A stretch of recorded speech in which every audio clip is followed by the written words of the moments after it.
In Miss Lee's class, the number of boys is more than twice the number of girls. There are at least 7 girls and there are no more than 15 boys. How many students are in the class? So we know that there are G is greater than or equal to 7, and then B is less than or equal to 15. So we know that it's somewhere within this range. Now, we also know that the number of boys is equal to twice the number of girls. The number of boys is more than twice the number of girls. So we can write B is equal to 2G.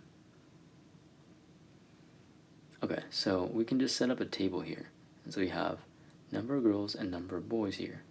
So if we start with, we know that the minimum of girls is 7, and then the maximum of boys would be 15.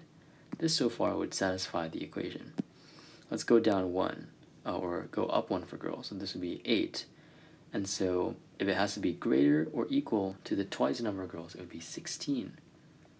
But we know that it can't be that because there are less than 15 boys, so we know so far at least this doesn't work.